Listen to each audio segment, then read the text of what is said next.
the previous lecture we were looking at the economic lot scheduling problem. We were looking at this graph where we said that we are considering say 3 items. This is for the equipment or the facility that is producing these 3 items. So the first item is produced for a period say T1 and then inventory is built up and this inventory is used to meet the demand for the rest of the period. Then we produce a second item which is shown in yellow and we consume while we produce and then inventory is built up and then this inventory is used to meet the demand for the rest of the cycle. Then we produce the third item which is shown in blue up to a certain point. It is not necessary that these peaks have to be the same, these are only indicative. So we produce this third item, then stop production, consume this inventory. Then we come back to the first item. Now this is called the cycle. This cycle is capital T and in the economic lot scheduling problem we assume that the cycle is the same for all the 3 items. Then we wrote an expression for the total cost which runs like this. So total cost is the sum of the costs associated with all the 3 items, in general n items. For each item there is an ordering cost and there is a setup cost and there is a carrying cost. As mentioned earlier, setup cost is the equivalent of ordering cost. Ordering cost is when we buy the item from outside and order, while setup cost is incurred when we produce. Now we also realize that in this figure I have given a small gap between the ending of production of this item and the beginning of production of the next item, and this small gap, that much amount of time is used in the changeover or the setup to make this item, and there is a cost associated with that setup which is our setup cost. So if we take a particular item, the number of times we would make that item is d by q. So the usual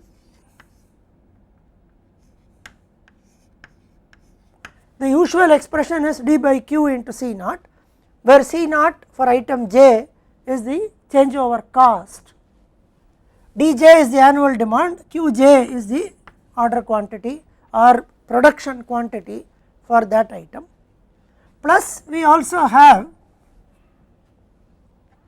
we have already derived qj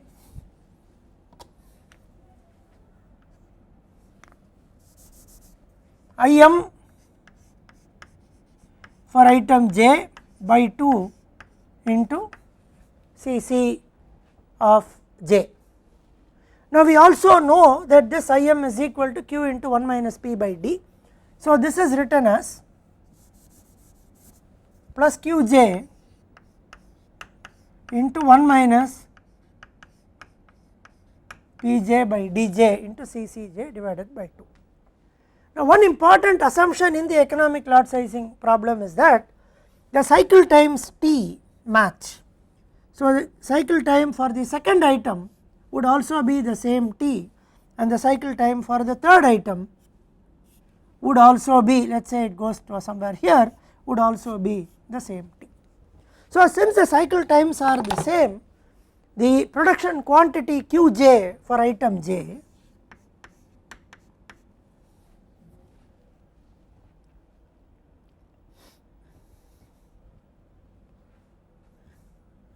qj will be dj into t. dj is the annual demand, t is the cycle time.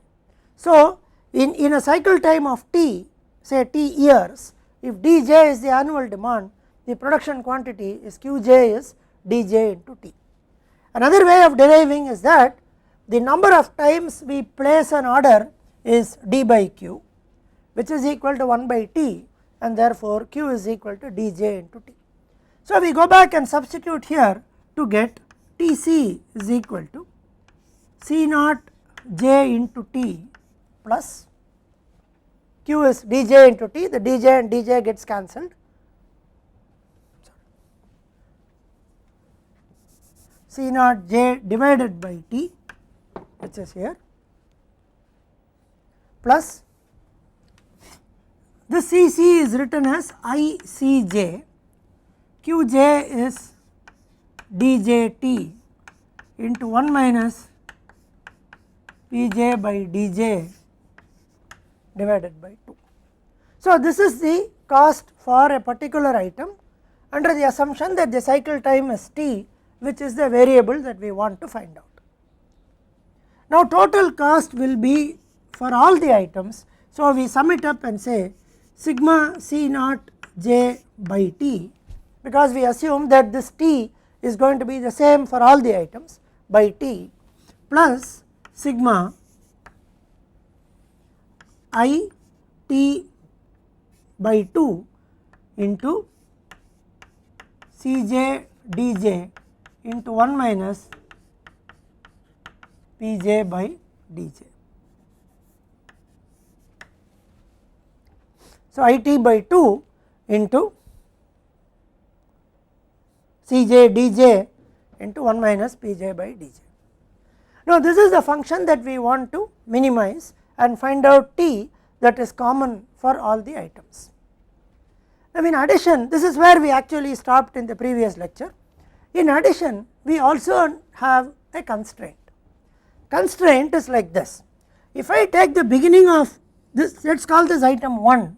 If we take the beginning of the first cycle of item 1 and the beginning of the second cycle of item 1, the time duration is capital T, which is the same as beginning of item 2 in the first cycle and item second cycle for item 2. Now, in between this time T, what we have to do is we have to produce this item plus this item plus this item, plus we have to account for the changeover from white to yellow, which is item 1 to item 2, and from yellow to blue, which is item 2 to item 3, and blue to white, which is item 1 from item 3. So, within this time period capital T, we need to have the production of the 3 items made as well as the setup time for all the 3 items to be accommodated. So, let us call Kj as the setup time to make item j.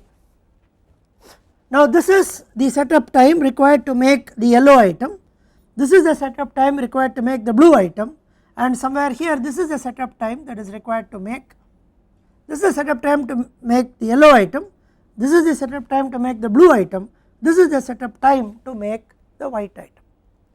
Note that these 3 times need not be the same. And secondly, right now we assume that this setup time is time required to make this item and does not depend on the other item. For example, if we move from white to yellow, or if we have another situation where we move from blue to yellow, the time taken to set up for the yellow item, which is item number 2, will be the same. So, let us call Kj as the setup time to produce or to set up for the production of item j. So, Kj is the setup time. Now, what is the production time for this item? The time we produce is T is the cycle time here. So, we produce up to a certain period, which is if Pj is the production rate of this cycle. So, Pj into some T1 is what we produce in this cycle. P1 is the production rate for item 1. So, we call this as Pj into, let us say some small Tj is the time in which we produce item j in the cycle. Now, this should be equal to the demand of the entire cycle, because with what we produce and consume here, we produce Pj Tj, we also consume the demand during this period, build up this inventory, and this inventory is used to meet till the next cycle begins. So, what we produce in one cycle should be equal to what we consume in that cycle. So, what we produce is Pj Tj and what we consume is Dj into capital T. Dj is the demand, annual demand, and T is the cycle. So, from which the production time Tj is equal to dj by Pj into T. So, this is the production time in a cycle, this is the setup time in a cycle for item j. So, Kj plus dj by Pj into T is the time required for one item. This is the setup time required for the item, this is the production time required for the item. So, for one item this is the time required, for all the items summation Kj plus summation should be less than or equal to T, which is the cycle time that we have. So, this is the constraint. Now, this constraint also has to be rewritten in such a manner, because there is a T term that comes here, there is also a T term that comes here. So, this can be rewritten as sigma Kj plus T into 1 minus sigma dj by Pj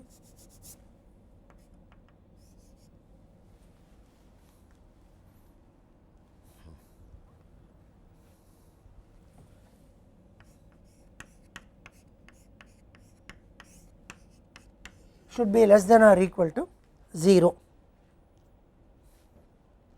or in other words this is written as sigma Kj, I am sorry,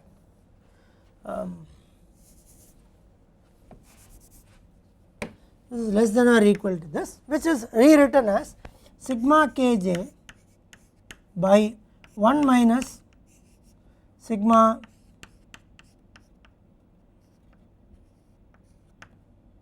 dj by Pj is less than or equal to T. So, this is how the constraint, this is the objective function and this is how the constraint is written, this is the constraint. So, we now have to solve this constraint optimization problem to get the value of T. Now, this objective function is nonlinear because the term T appears here in the denominator and the term T appears here in the numerator, and it is subject to a linear constraint of T greater than or equal to a constant. Now, there are two ways of doing it. One is to try and use the method of Lagrangian multipliers and take this constraint into the objective function, set up the Lagrangian function, partially differentiate and try to get the best value of T. The other, which is a simpler method, is to actually solve the unconstrained version of this problem, that is to temporarily ignore this constraint, just solve the unconstrained version of this problem, get the value of T, and if it happens that the T that is obtained by solving the unconstrained version satisfies this constraint, then it is optimal to the constraint optimization problem.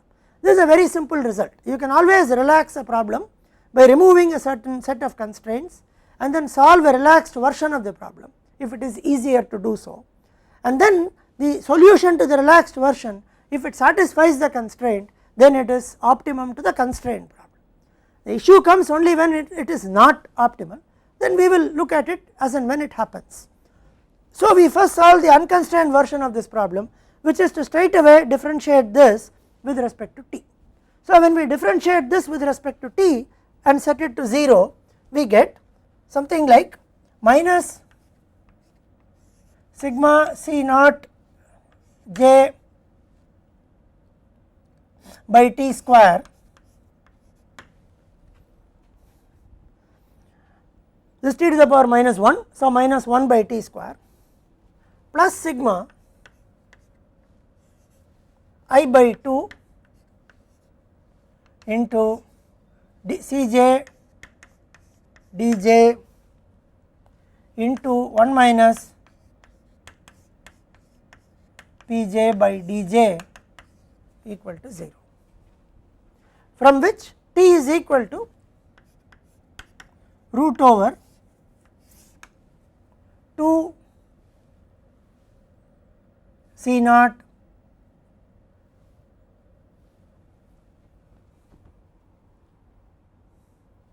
root over I by 2 sigma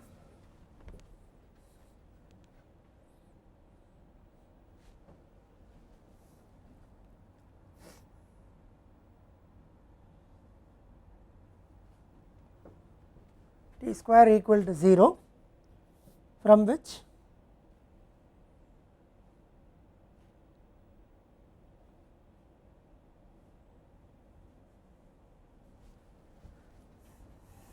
so this goes to the other side. So we will have, let me just write it down. So this would give us sigma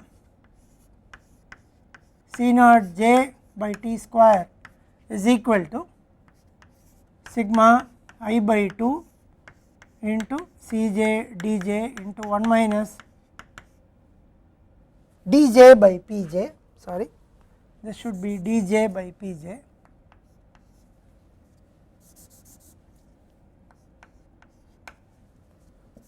one minus.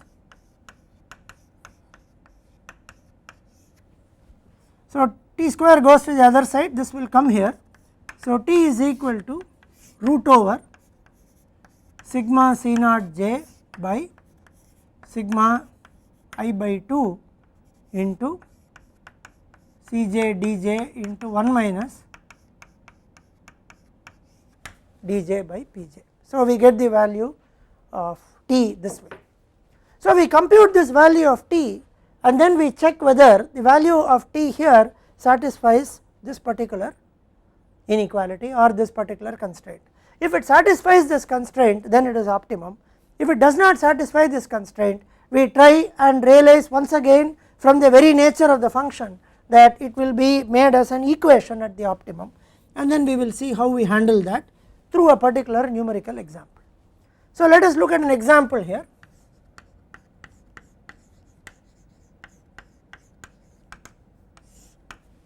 Now let us look at this example where we consider 3 items. So let us consider C naught equal to 1000, D1 is 3000, D2 is 5000, D3 is 20,000. Let us say I equal to 20%, C1 is equal to 100, C2 is equal to 200,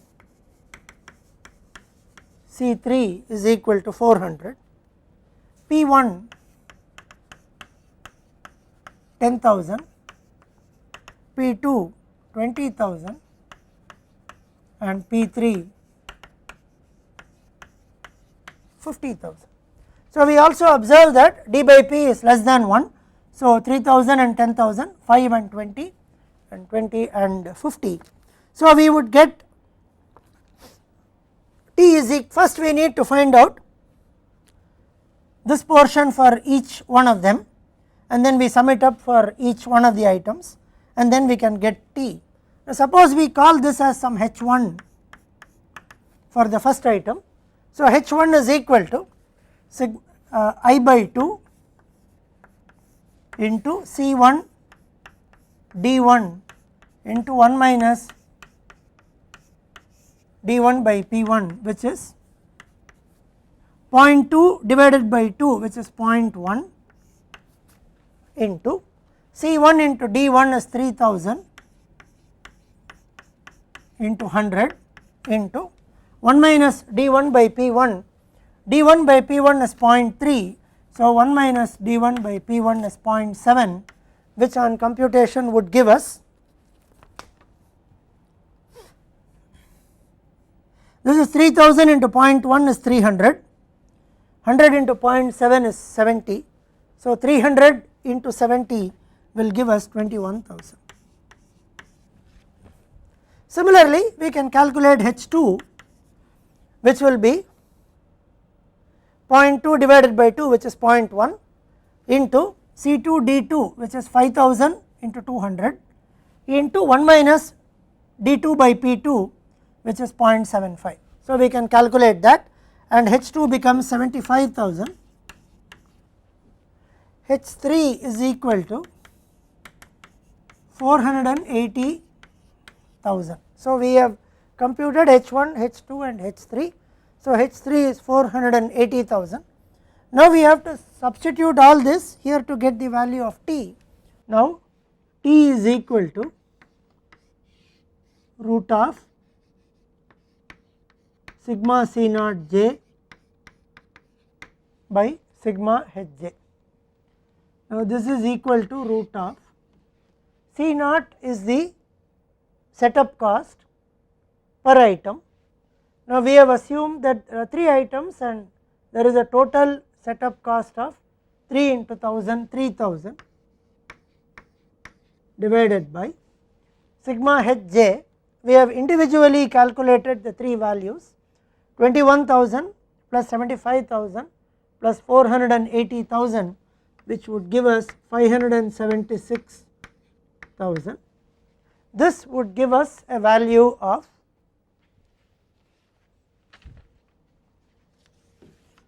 0.0721 years. Now we compute that the cycle time is 0.0721 years. Now we have to find out whether this value of t satisfies the constraint, and the constraint that we have to satisfy is sigma kj by 1 sigma kj by 1 minus sigma dj by pj is less than or equal to t. We need to check whether this constraint is satisfied by the t. Now in order to do that, we need to first find out the sigma kj, which is the sum of the setup times. So let us assume that the setup time is 10 hours per setup. So this would give us 10 hours per setup will give us 10 by 24 by 365. So this many years. This on calculation would give us 0.00114. So 0.3 into 0.00114 divided by, the 3 comes because of 3 items. Each item has a setup time of 10 hours. So 3 into 0.00114 divided by 1 minus sigma dj by pj, which is 1 minus d1 by p1 is 0.3 minus d2 by p2 is 0.4 and d3 by 0.25 minus 0.4. So 1 minus 0.95 is 0.05 and this would give us 0.0685 years. Now the constraint sigma kj by 1 minus sigma dj by pj is 0.0685, which is less than the computed value of t of 0.0721, and therefore if the setup time is 10 hours per setup, we can conveniently take this t to be 0.0721.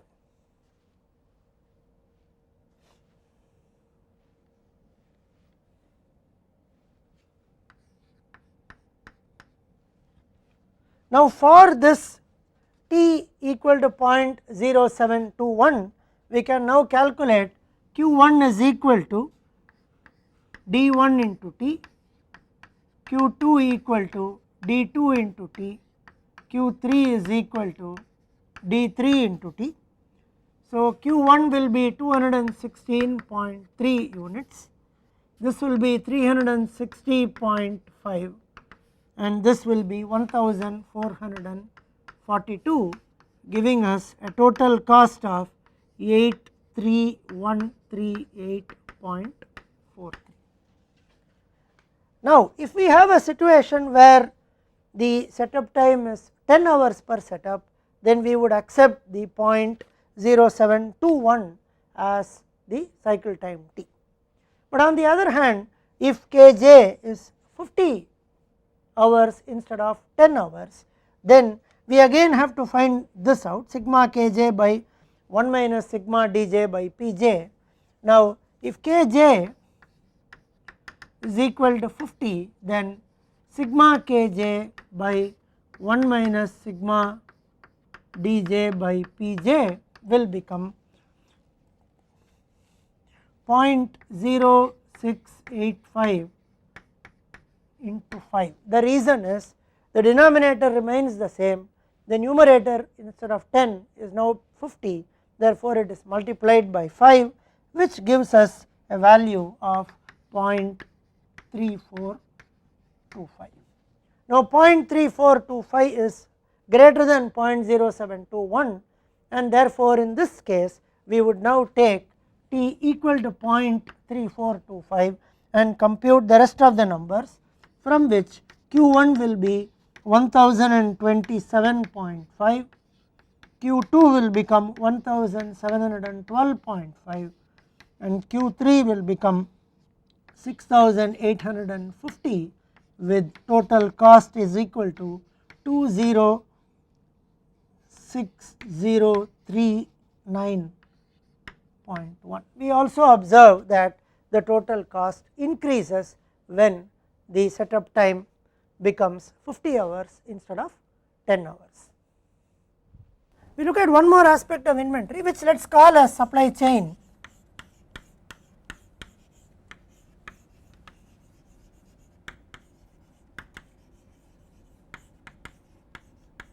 We call it supply chain inventory.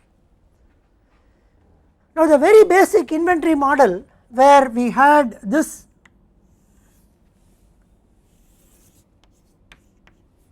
graph for time and quantity, we assumed that there is instantaneous replenishment, which means there is 0 lead time, and then there is continuous demand for the item. So we could start with a certain Q here, and then we consume till we reach 0. At that instance place an order, it gets replenished, once again we do this, and then we place an order and the cycle goes.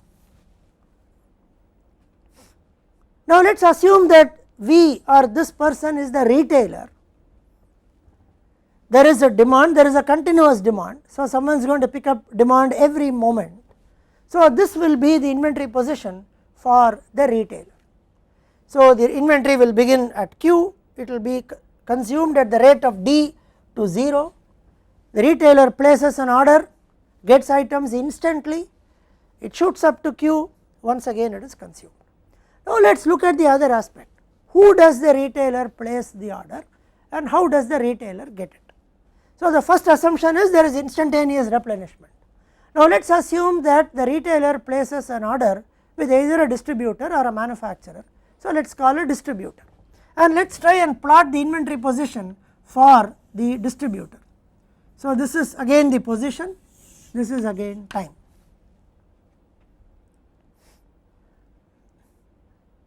Now let us assume that the distributor has a certain amount of stock, which is here, and for the sake of our argument we assume that there is only one distributor who has a warehouse, let us say, so one distributor, and this distributor has a certain stock. So the stock for that person is somewhere here, it keeps flat like this. So the stock is going to come down only when there is a demand from the retailer. So this person has a stock right here, at this point there is a demand for Q from the retailer. So this person is going to supply the Q, let us say person supplies Q here. Now the retailer gets this Q and then starts consuming somewhere here. Now as far as this person is concerned, there is no other order, so the stock will remain the same up to this point. Once again this person is going to make an order, so this person is going to replenish a Q and so on. Note that these two are not to scale, this is Q, same Q is shown here as Q. So they are not to scale, but essentially this quantity Q becomes this quantity in the other graph. So the point that we wish to make is, while the shape of the inventory position curve is triangled this way, or sawtooth as it is called, now this is more like a step function, it goes on. then somewhere this person also would reach 0 stock, or let us say the person reaches 0 stock here, and then this person orders, which means the person may get it somewhere here up to this, and then his cycle may continue. Now, if we start looking at inventory planning of this person, let us say this person is not a manufacturer, whereas this person is a warehouse or a distributor, then this person has to place an order to the manufacturer and to get it. So, this is how the inventory moves along the supply chain. Now, modeling this person is reasonably easy because the order cost is d by q into c naught, carrying cost is q by 2 into cc. Now, the q by 2 into cc comes because of the nature of this thing, which is a triangle. So, we could get total inventory divided by and so on. Now, the moment we get into this, we cannot apply the same economic order quantity formula for this person. The reason being the inventory curve is not the sawtooth curve, it is a different kind of a curve. So, the inventory average inventory calculation will be very different here, and therefore, we will not be able to apply the same economic order quantity formula here for this person. Now, how do we handle such a situation? Now, to handle such a situation, an important term called Echelon inventory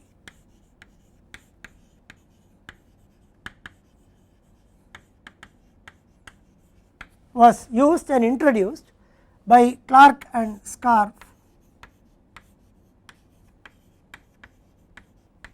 in their 1960 paper, where they spoke about Echelon inventory between this and this. So, let us explain this Echelon inventory and see what it is.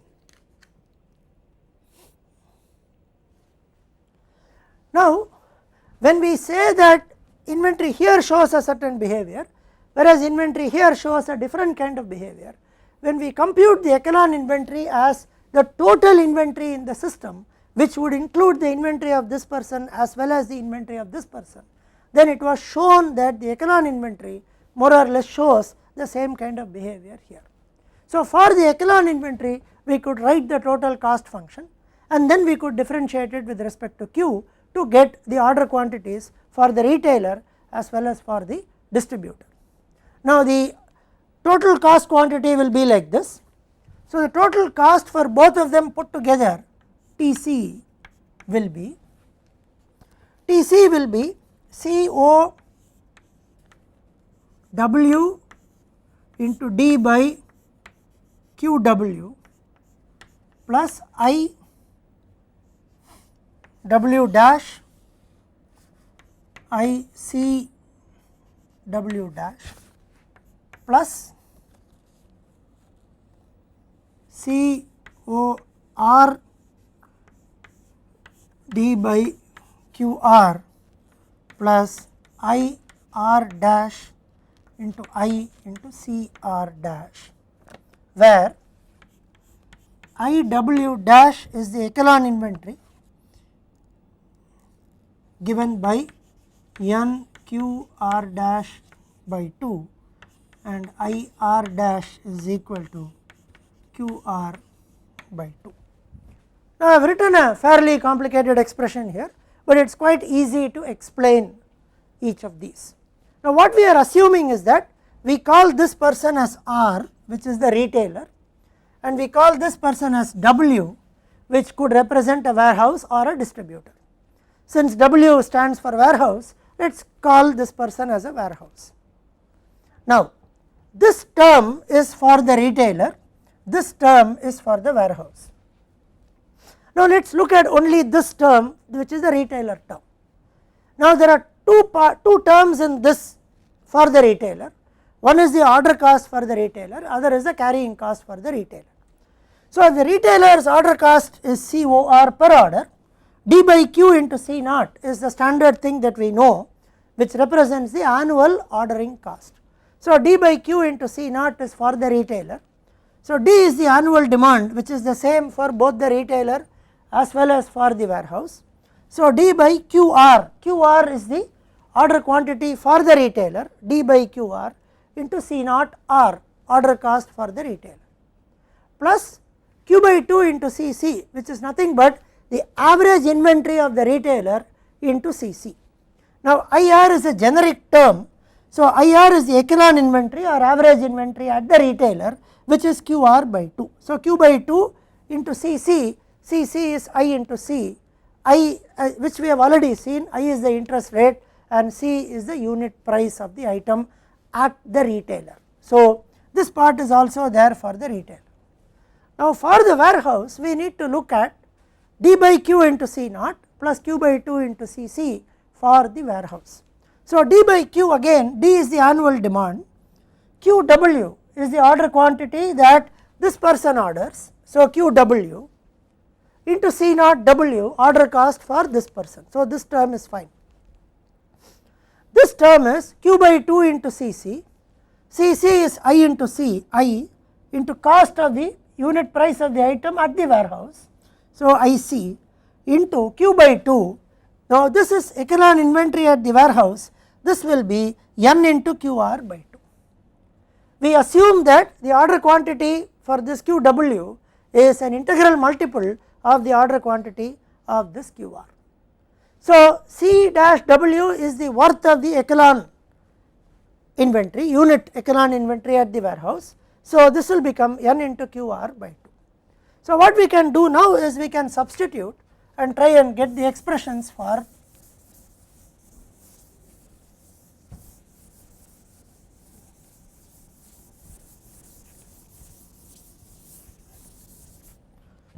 so now we can substitute here to get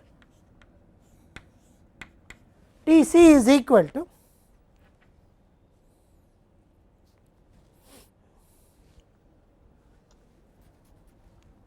C naught W D. Now QW is equal to NQR by NQR plus C naught R D by QR plus IW dash is NQR by 2,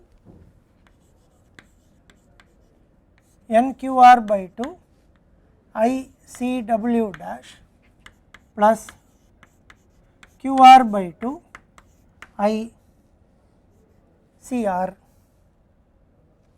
dash. So now differentiating with respect to QR, which is the variable here, so we get, and setting it to 0, minus C0 WD by N QR square minus CORD by QR square plus NI CW dash by 2 plus ICR dash by 2 equal to 0, from which QR will be equal to root over 2 times D into D is common, this 2 is also common, so 2 times D into C0W by N plus C0R divided by I into NCW dash plus CR dash. So 2D NCW dash plus CR dash is the economic order quantity for QR. So if we know all these values, ordering cost at the warehouse, ordering cost at the retailer, annual demand, unit price at the warehouse for the echelon inventory and unit price at the retailer for the inventory, I, we can calculate it. The only variable that we do not know is N. Now there are more involved ways of computing this N, but the best and the easiest thing to do is to substitute N is equal to 1, get QR. Because N is equal to 1, the total expression is somewhere here, this is the total expression, substitute for N equal to 1, get QR, for N equal to 1, substitute here. Do for N equal to 2, get QR again, substitute here, and somewhere you will see the minimum that is happening and accept it. So we will take a numerical example to explain this.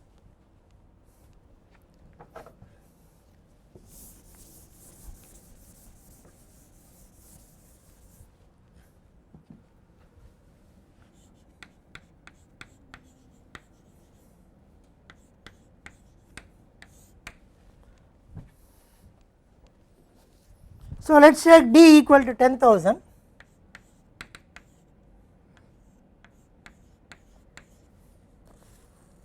C naught W is at the warehouse the order cost is 200, at the retailer the order cost is 300, rate of return is 20% for both of them, and we assume that the cost of the unit price of the warehouse is 7 and the unit price at the retailer is 20.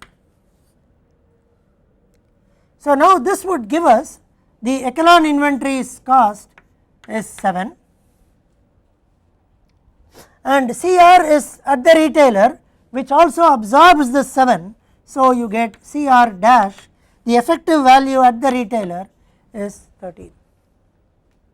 Additional unit price at the retailer is 13, which is what we will substitute here.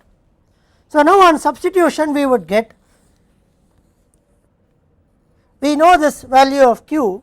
So, we use n equal to 1 to get, for n equal to 1 Q is equal to root of 20,000 into C0 W by n plus this, so 500. This is 200 divided by 1 plus 300 is 500 plus 0.2 into CW dash plus CR dash, which is 20. So, this gives us a Q value of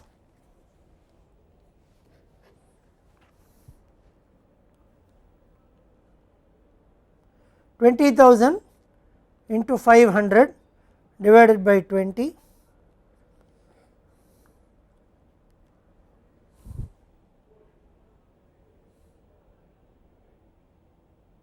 one 1581.14.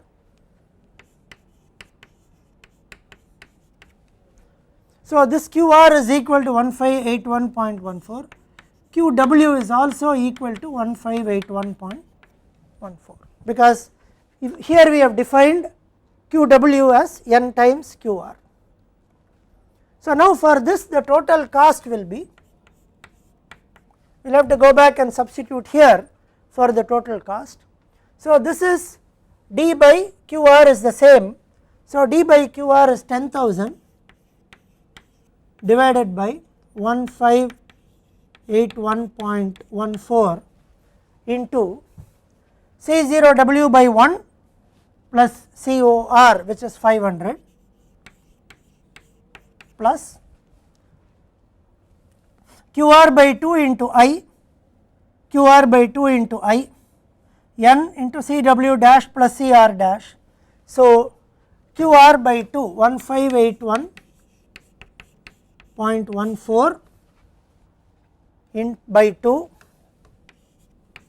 into 0.2 into CW dash plus CR dash, which is 20.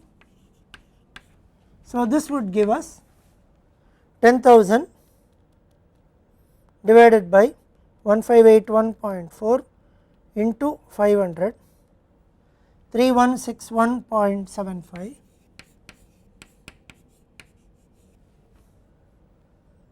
plus 1581.14 into 0.2 into 20 divided by 2, which is another 3161.75. This is 6324.56. Now, we could look at n equal to 2 to get QR is equal to root over 20,000, which is 2 into D, C0 W by 2, so which is 100 plus 300, 400 divided by n into CW dash plus CR dash. So, 14 plus 13, 27 into 0.2, 0.2 into 27, this would give us 20,000 into 400 divided by 0.2 divided by 27 root over 1217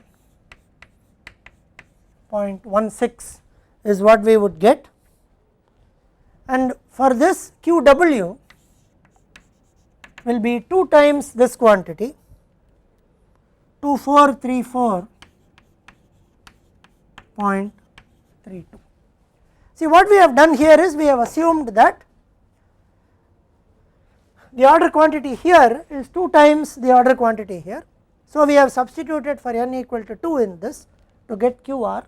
So, QR is 1217 and QW is 2434.32. Now, for this value of QR and QW, or essentially for this value of QR, we will now try and find out TC. So, TC will become C0W into D by N into QR. So, 200 into 10,000 divided by 2 into 1217.16 N into QR plus 10,000 into COR by QR 300 divided by 1217.16 plus NQR into ICW dash by 2. So, 2 by 2 into 1217.16 NQR I QR into 0.2 into CW dash, which is 7, plus QR by 2 into ICR dash 1217.16 by 2 into 0.2 into 13. So, we have 4 terms here. So, let me quickly calculate all these 4 terms. So, 200 into 10,000 divided by 2 divided by 1217.16, this is 821.58 plus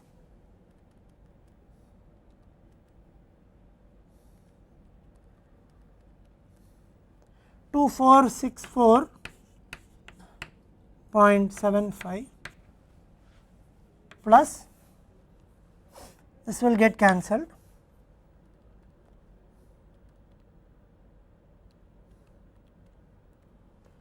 1704.024 plus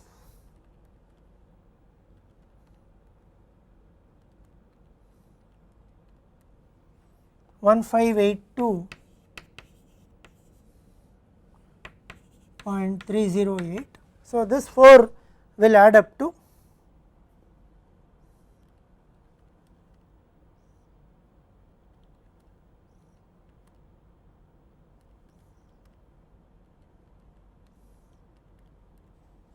6572.76. So, now we have got this formula and then we have tried to find QR for n equal to 1 and n equal to 2. When we do n equal to 1, we get QR is 1581, QW is also 1581, total cost is of the 2 systems is 6324. When we put n equal to 2, QR is 1217, it comes down, but QW gets doubled of this 2434.32. Therefore, this cost comes down, this cost goes up, this inventory cost will go up, this inventory cost will come down because of the unit cost, and the total is higher 6572.76. Therefore, in this case we would accept this solution with n equal to 1. So, this is how we handle if we have to look at inventories between retailer as well as the warehouse, or what is called Echelon inventory. Now, we will go back to more traditional inventory models. So far we have seen in all the inventory models that the demand does not change with time, it is the same 10,000 per year and so on. Now, the next question is what happens if the demand for an item changes with respect to time and is different in different time periods and is known. So, we will address such types of inventory problems in the next lecture.